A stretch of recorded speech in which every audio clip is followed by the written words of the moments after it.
Et si vous voulez limiter la saisie, contraindre la saisie à un certain nombre d'occurrences que vous aurez déterminées, vous allez créer un contrôle de validation de type liste de choix.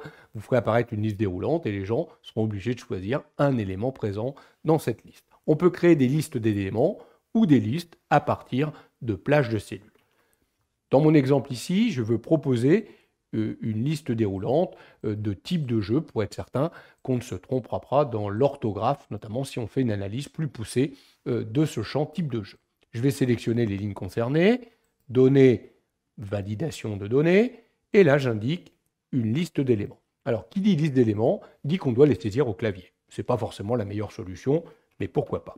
Je vais mettre ici les jeux de deck building, je vais mettre une virgule, je vais proposer ensuite des jeux de plateau, je vais proposer virgule des jeux à deux, virgule, et je vais proposer des jeux d'enquête, par exemple. Je vais afficher la liste déroulante dans la cellule, je vais refuser la saisie, et pourquoi pas décider de mettre mon propre message. Je laisse le message standard de Google Sheets, j'enregistre. Vous voyez que la liste déroulante a été créée, et on me propose bien les 4 occurrences. Je ne peux rien mettre d'autre. Si j'essaye, j'ai mon petit message d'avertissement. Cette liste-là est parfaite. Par contre, elle n'est pas très évolutive. Le jour où je veux modifier cette liste, il faut revenir dans le contrôle de validation et aller ajouter des éléments à la liste. L'idéal, c'est plutôt de faire référence à une plage de cellules. Regardez, dans mon nombre d'heures ici, je veux qu'on puisse choisir parmi une liste de salariés.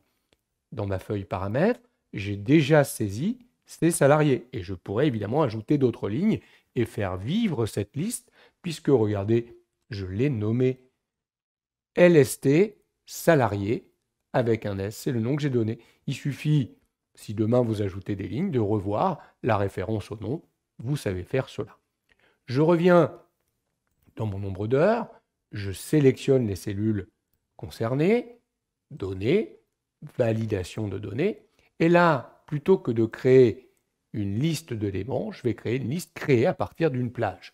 Je pourrais sélectionner la plage de cellules ou utiliser égal avec le nom que j'ai donné, en l'occurrence moi ici, LST, salarié, sans faire de faute d'orthographe.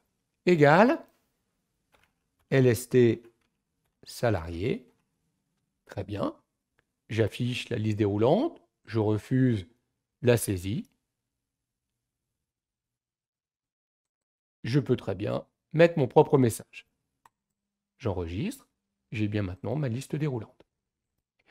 C'est simple, efficace de créer un contrôle de validation de type liste de choix.